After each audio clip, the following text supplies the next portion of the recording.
Thank you so much. It's really a pleasure to come here. And thank you, Crystal, for inviting me, and Denise for your efforts as well.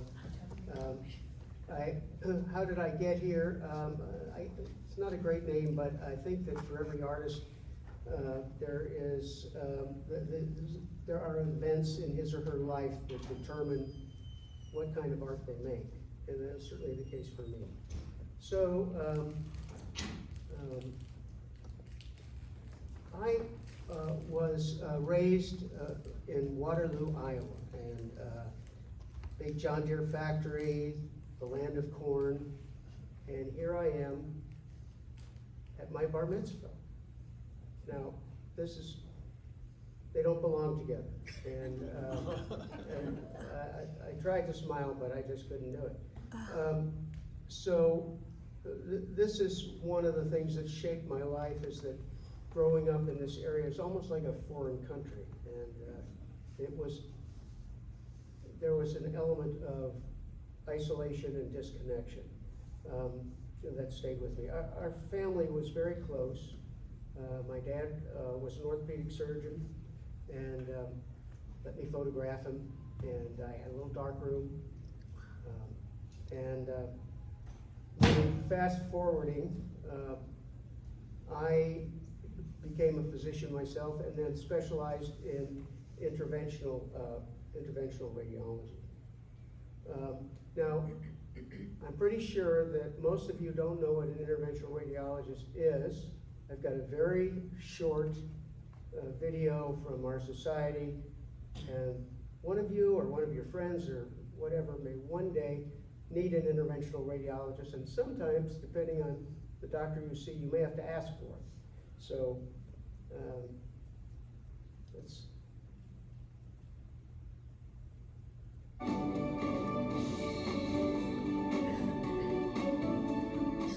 Interventional radiology. Minimally invasive treatments with less risk, less pain, and less recovery time than open surgery.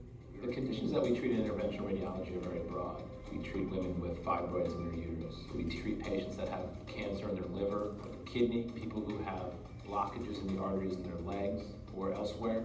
We often treat people who are bleeding. I had already had a C-section in the past. I delivered my firstborn that way, and everything was fine, piece of cake. In the recovery room, I went downhill. My blood pressure went down. I was bleeding internally. What we were able to do is find the bleeding and put in a small metal coil into the artery to stop it. It's life-saving for patients. Allergy. That's enough. So you get the idea. When I tell people I was an interventional radiologist, oh, you sat down and read x-rays. No, it's totally different. It's more like surgery than radiology. And anyway, you have a little bit of an introduction. So, and my career obviously was very important in my life and shaped me in many ways. But going back to another thing that shaped me was my wife and I, in 1979, went to Paris, and we were in the Marais section, which is a Jewish section in Paris. And I had a camera that she had given me for a wedding, and I caught these two young children running under the plaque on their school. And the plaque, in French, it reads, 165 Jewish children from this school, deported to Germany during the Second World War, were exterminated in the Nazi camps. N'oubliez pas, do not forget. So I had one code of color negative, one code of color positive for this, and I was really thrilled that it came out. And I submitted it to the Dallas Medical Society, their first photography contest, and lo and behold, I won. My batting average in these competitions was 1,000%. It's gone down considerably. But the thing about it was that so many of these doctors with stiff upper lips who didn't talk much came up to me, almost with tears in their eyes, to tell me how moved they were by the picture. And for me, it I thought that if I became a photographer, I'd want to make work that was evocative in some way, that got some sort of a reaction. So another big part of my, or facet of my photography life was that I went to a workshop in New York with this man, Jay Maisel, who is a famous photographer, great teacher, profane. He was in his 80s then, and he told us a lot. He's, always carry a camera. You have to be open, low level of latent inhibition. You just have to have your mind open. Your life experiences do matter, and full of rejection in the art world. And the most important thing he said was, if a picture doesn't move you, how do you expect it to move me? His work was, he concentrated on color. He thought that every picture should have, had aspects of light, color, and gesture, but particularly color. Moving on, that was in 2011, and early 2013 I retired, and I went to a workshop in Santa Fe with this woman, Sig Harvey, who has become very much more famous since then, and she was my mentor for a number of years. In the workshop, she had this mind mapping exercise that maybe some of you have had in the past, where she has you write for 25 to 30 minutes. Anything, whatever you write comes out of your mind, don't even think about it, and nobody's ever going to see it. As a matter of fact, she wants you to destroy it at some point. But when you're finished, she wanted you to summarize what you wrote with one word. And then take that word and find all sorts of photographic terms, techniques, and whatever to direct it to that one word.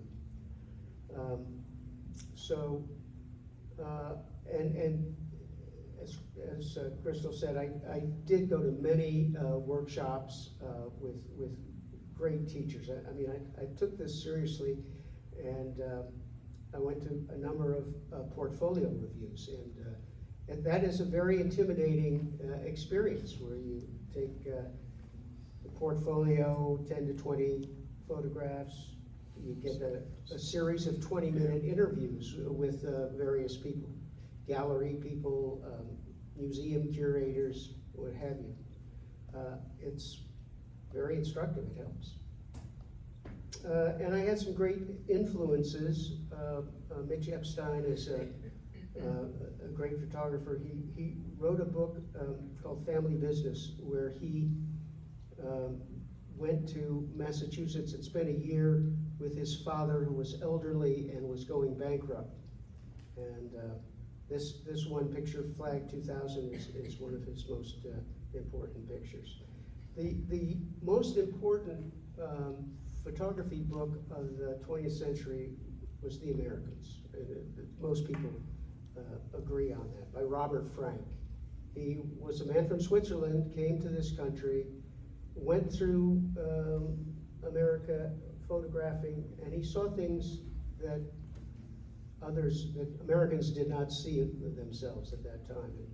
And this book is extraordinary. And just this one image, I thought, he was very aware of the racism in America, especially in that time. And here he exaggerated the contrast between the black caretaker and the very white baby she's holding. And I thought that was very incredible. So after I'd had all these influences, Sig Harvey sort of sent me out to photograph on my own. And I was, we called this at the beginning Dark Planet, Dark Windows, whatever. We still don't have a good name for it. But I was drawn to these stark images. Here at a drive-in, this man silhouetted in a mirror. This was a picture from the house I grew up in. Many years after I had left, I went back and made this picture from the bay window of our living room. And that is exactly how I felt when I was growing up. Here's another picture, back row.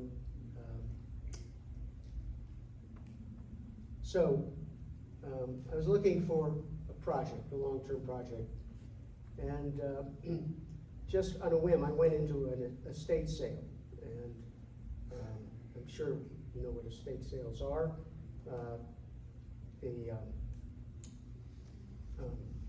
People who have died or in assisted living, and their kids want to get rid of their possessions. So they hired third-party companies to come in, they sort through the stuff, they get rid of the junk, they figure out what the price should be, and they have the sales. And I believe Dallas is the estate sale capital of the world. We're not near water, we have material things are important to a lot of people. This is from one post in estatesales.net in 2017, and all the green dots are the estate sales in this one area in Dallas-Fort Worth. So early on in the estate sale project, I came across this image, which you see a man in his formal clothes. The picture is sitting on his night table near his bed, the most private place in his home, and there is a price of $2.50 for the picture. And this man may have died or be in assisted living. Nobody, I didn't know. But that picture really hit me, and it related, I think, to the work that I had done in interventional radiology, taking care of very sick and injured patients, and very often it was hard to empathize because I was too busy doing my job. So I came across this book, Do No Harm, by Henry Marsh, a famous neurosurgeon in England.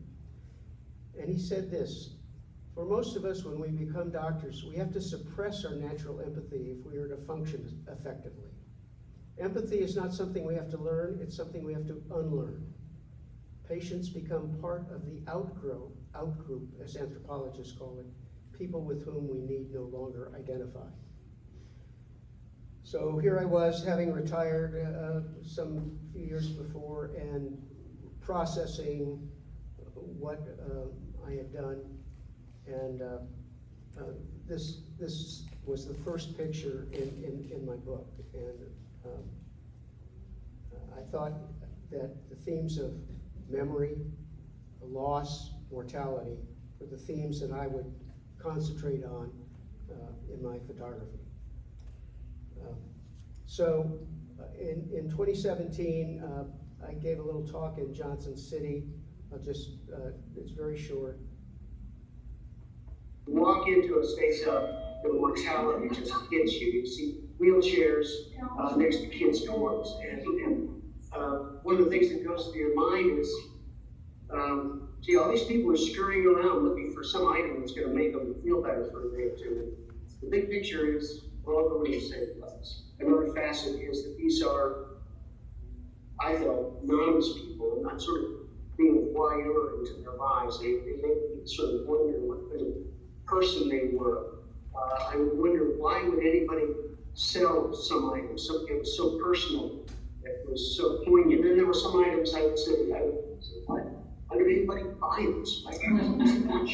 There's also social and political commentary which is rife in these sales. The Bob Kennedy memorabilia, a lot of statements about our cultural history in the last 40.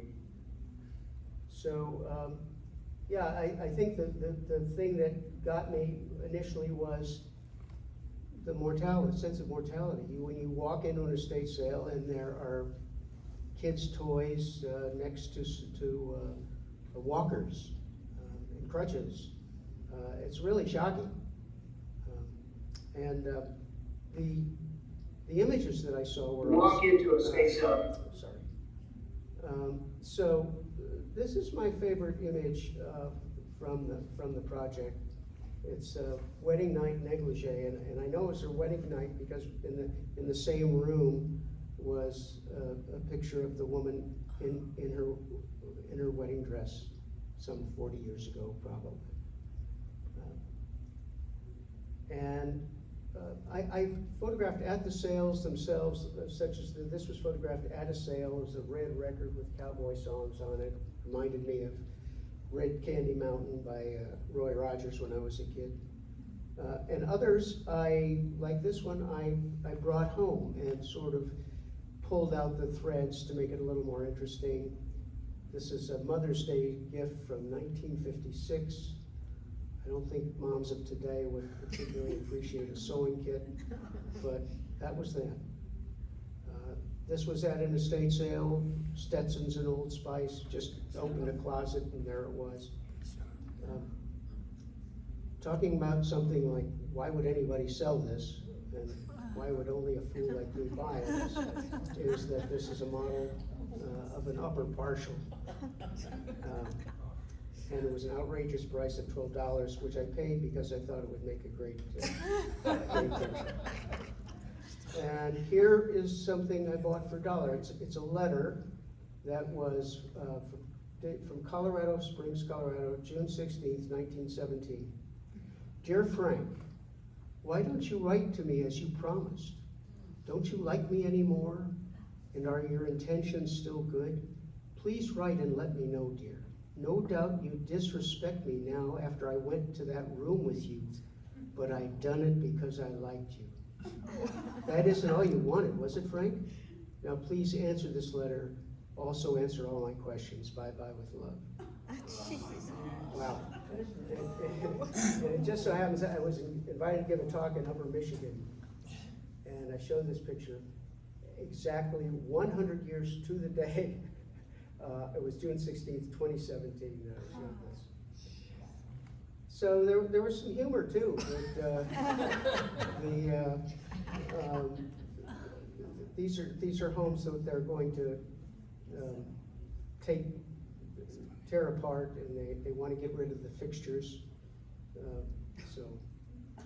And here it wasn't lost on me that this man was selling his Playboy collection sitting on the family hearth.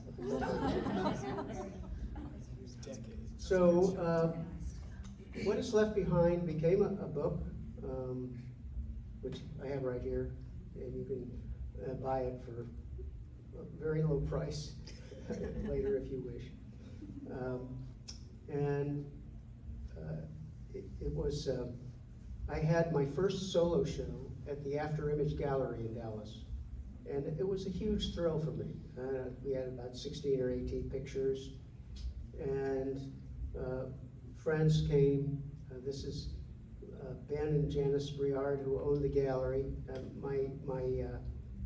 My wife Laura on the left, and my sister Sydney flew in from New York. It was just a tremendous experience, and I really felt proud of it. And later that year, the Ogden Museum of Southern Art showed 6 of my pictures in their Currents exhibition, which is a big deal. I got to tell you, I thought that the estate sale thing was 2017 and got very little play afterwards, but the New Yorker magazine contacted me in January of 2022. And they licensed 3 of my pictures in an article they made about estate sales, that was a big thrill. And lo and behold, the same year, October, they commissioned me to photograph an estate sale going on in Dallas by this woman, Janelle Stone, who's, she does sales of very high-end properties. And I had never met her because the estate sales I liked to go to, the best images I found were in middle and lower class homes. But Janelle Stone, so she's a great woman, and I really enjoyed working with her. So, walking down Commerce Street in the fall of 2017, I was desperately looking for a new project, but I found that the estate sale project really came to me, and I saw this sign for Doug's Gym, and if you notice, the sign says reducing and weight gaining. Now, reducing is a term from the 20th century. I think I heard my dad say it once or twice. And weight gaining, maybe the 97-pound weakling needed weight gaining, but most people don't need to gain weight. So it really intrigued me. And the gym was on the second floor. You had to walk up these wooden stairs that had plenty of splinters, and there was this acrid smell of gym clothes coming from it. And on the floor, the wooden planks on the floor, drooping pressed tin ceiling, and these old yellow posters on the wall. This is Eugene Sandow, who was a 19th century bodybuilder. And Philippe Halsman had done some photography of Marilyn Monroe, and here's a poster of that all faded. And finally, here's Doug. Doug-eyed, 87 years old at the time. He, sitting in his office, this is where he schmoozed with his friends and his members. He was not a very neat man, and the gym was so dilapidated that the paint was peeling everywhere. He didn't care about redoing it. He said his job, he thought, was to make people as fit for life.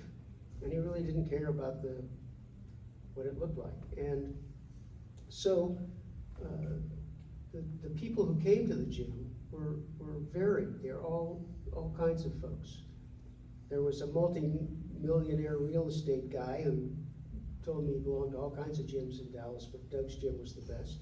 And then there were people who just came off the street. There were people who worked downtown. A lot of young people moved. And because of the atmosphere of the gym, nobody dressed up. It was so broken down that there was no point in putting fancy gym clothes on. So you could just be yourself. This West Wall number 1 is, this is John Grimmick, who was Doug's hero. He had been in the 36 Olympics in Germany. And this is Steve Reeves, picture of Steve Reeves, who played, I think, Hannibal in early movies. So these gloves were hanging on the fuse box for years. And the little sign says, "Don't touch." But, and I just waited till the light was perfect one day, and I got that. Now, the bathrooms were just really, there were curtains in men's and women's bathrooms, but no doors. I sent a picture once to my mentor, Sig Harvey, who I told you about at the beginning. She photographs flowers and nice things like that, and I sent her a picture of the floor of the bathroom, and she was just disgusted. She said, "Don't ever use that." So this is Doug. Always had a cigar in his mouth. It gives you a little idea of here he is training this woman with the purple hair. She's a rock and roll promoter. He was a great trainer, by the way. The gym was always rated as one of the 10 best gyms in the country for serious weight bodybuilders. And in the old days, he He'd worked with bodybuilders, wrestlers, boxers, but as I said, as time went on, just people like you and me came. And I like this picture because it really shows two facets of Doug. Here he's still strong, still with weights. He's lined, his shirt is lined, and he's failing. This is Jeremy, who was the boxing coach. He worked for Doug. There was a famous photo book called Times Square Gym, black and white picture that was pretty much all journalistic. And my intent was to make this work partially journalistic, but partially fine art. Here's the heavy bag hanging from the rafters. Kim, who was a great boxer, and she owned a bunch of bars downtown. Leroy, who worked in the neighborhood and once been a member, came in.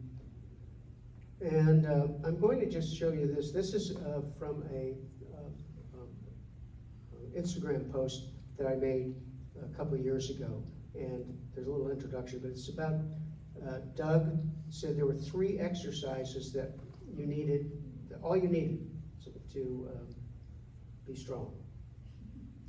Doug's gym was a very famous no-frills gym in downtown Dallas that I was fortunate to photograph several years ago. It closed in 2018. Doug and I trained famous athletes and regular people just like you and me for over 55 years. Now 90 years old, he still believes that there are 3 exercises that train all muscle groups of the body: the clean and press, the high pull-up, and the squat press. He's going to show you these now.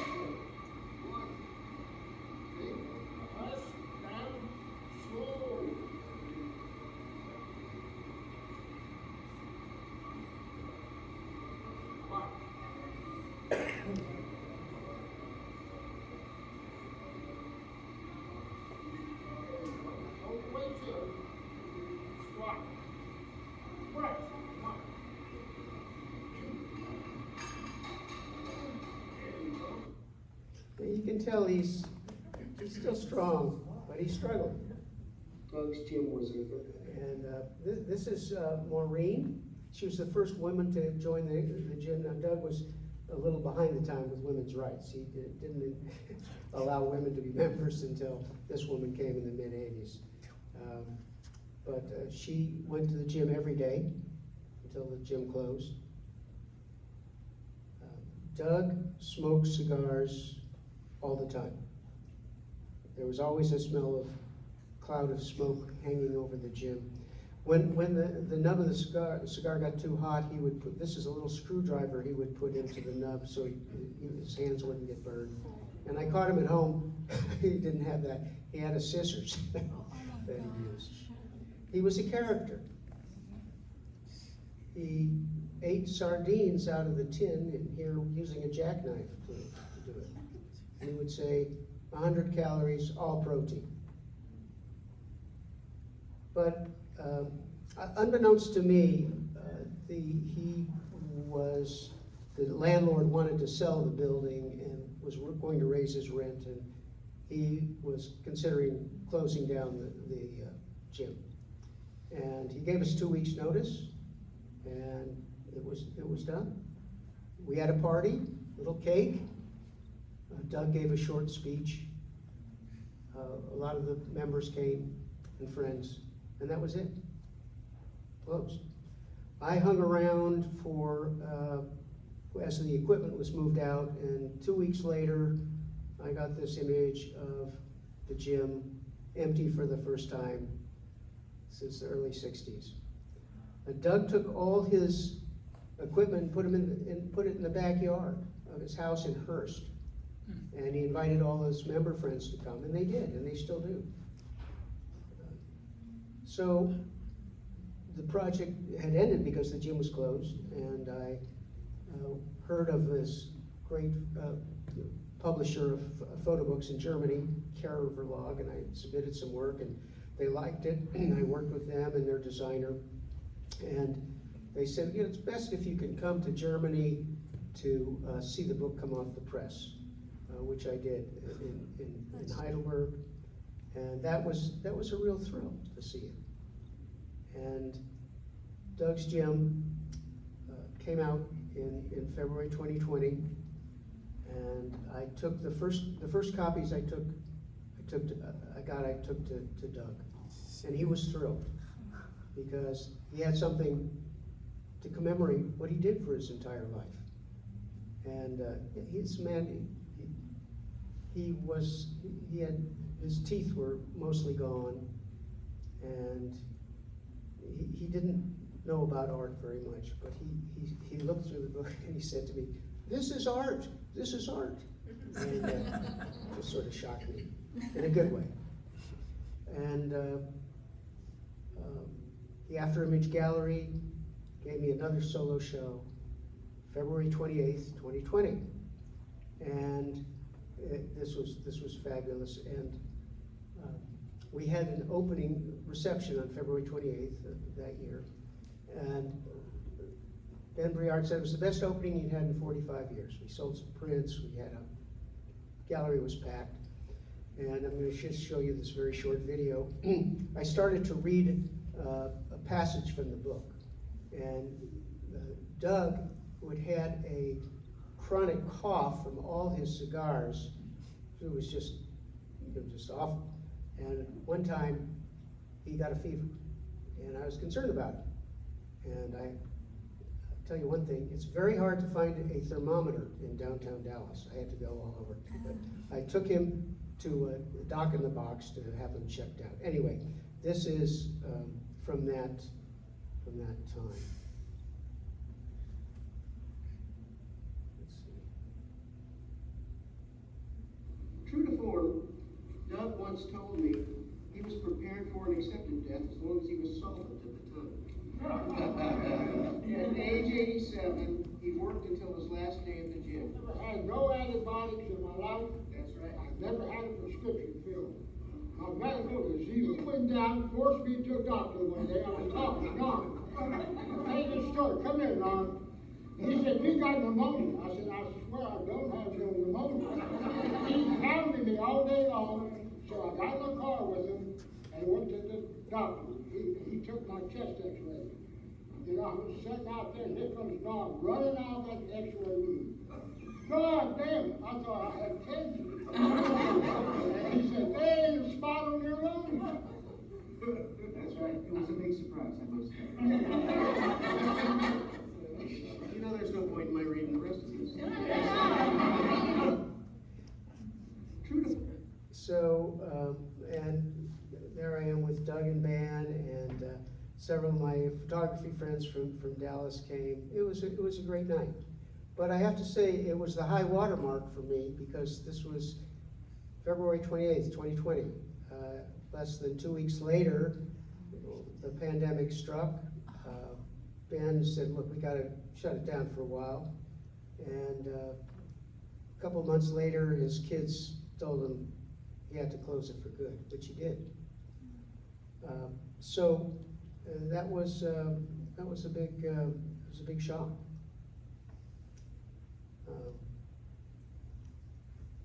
So I went back to the dark window stuff, and going through those images, and there's a rainstorm on Main Street. This is from Oregon. An underpass in Chicago. View from a bathroom of a red truck. And this was my dad's office in Waterloo, Iowa. My dad's long since dead. My sister and I went. The neighborhood has fallen apart. They couldn't sell or even rent the building. And I put this picture of him up there, and I call this the ghost of my father. So going back to the pandemic, 1 million people died in this country. And if you think about it, every death has a ripple effect where 7, 8, 9 other people are severely affected by that death. And this has happened all over the country, but we were numb to the crisis, people said. In the face of one of the biggest mass casualty events in America, we are growing increasingly numb to death. Psychologists call this psychic numbing. Now, this affected me personally because our daughter-in-law's father died of COVID during the pandemic. And his wife and the 4 daughters were ripped apart. It really just tore them apart. And so I was wondering, what could I do photographically? Why don't people care?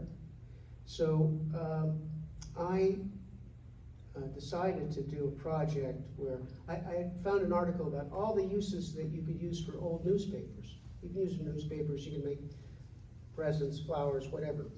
And so I decided to do a series of pictures of these errands chores you could do with newspaper, but only with obituary pages. And so I called it Uses for Old Newspaper. And here was the first image, protecting stains on the floor. Wrapping flowers. Lining the bird cage. Drying wet shoes. All with obituary pages. Cleaning the grill with wet newspaper. And by the way, it works. I took this to get me to realize that. Here's something else that works. Cleaning windows with old newspaper. And fire log. This is for book covers. This was actually our family Bible that my mother had written all the names of the people who had died before her. And wrapping presents under the tree. And this image, seedling pots.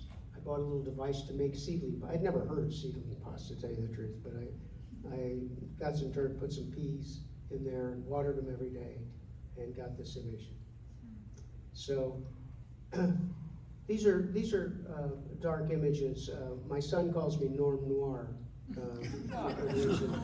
And this is, but as I sort of intimated in the beginning, this is the stuff that comes out of me. I can't do flowers. I can't do happy pictures necessarily because of I think my career, elements of my life, and so on.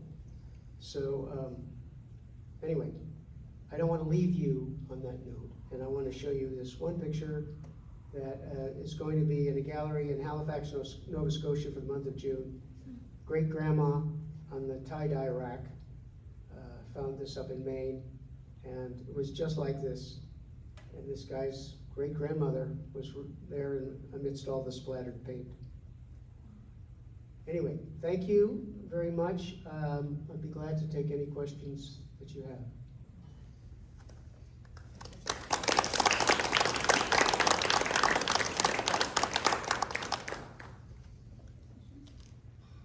No questions? I think the obituary pages gotcha.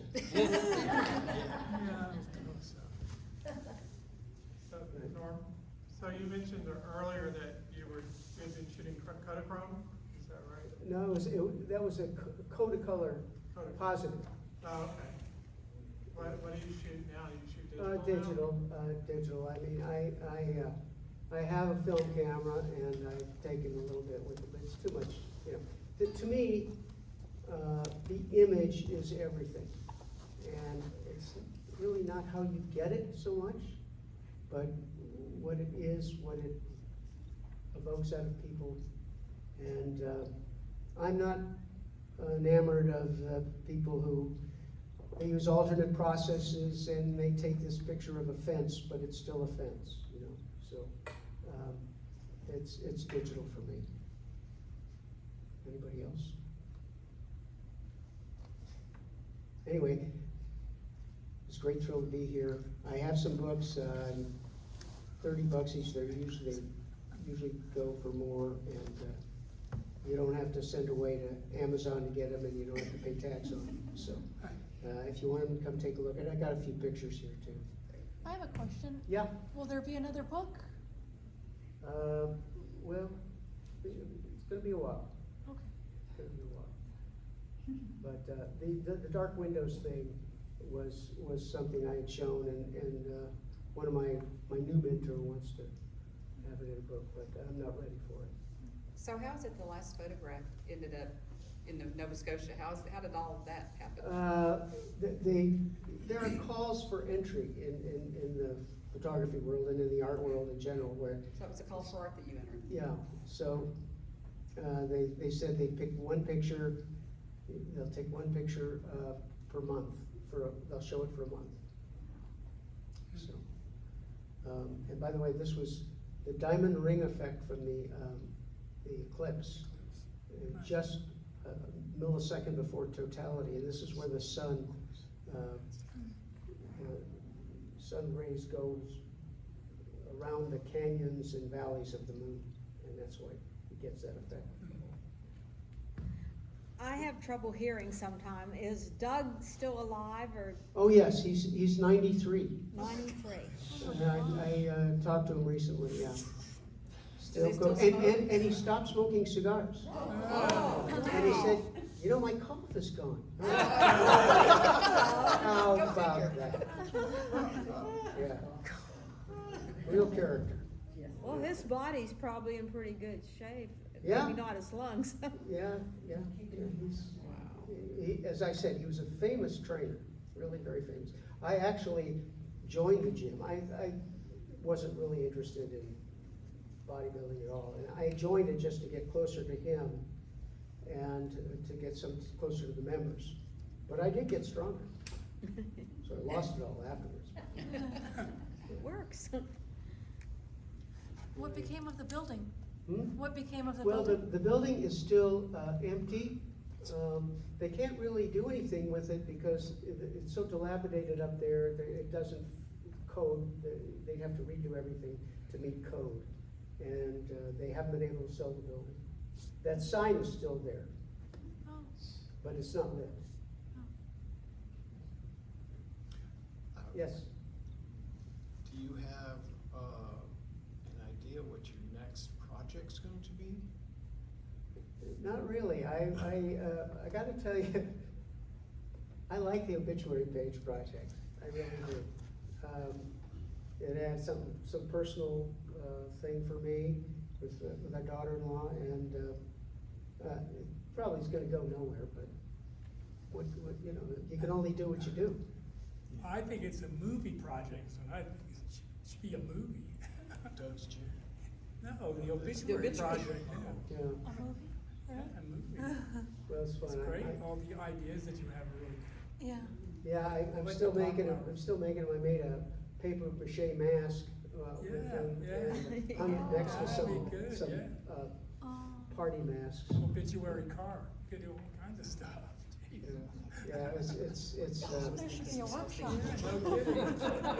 yeah, and I also every time I go to a strange city or a different city, I get Sunday newspapers because they have the obituaries. First, I was just getting Dallas Morning News, and I try to find other obituary pages from other papers. So. I worked with a young girl that would always read the obituaries. That's the only thing she would read Yeah. every day. My family, they did that in my family. Yeah, I read it Really? too. Yeah. I always look for people I know or patients of Yeah. mine and Yeah. whatever. Yeah. When are the funerals? Yeah, true. I think it's interesting. Anybody else? Well, thank you so much. You're good. Thank you.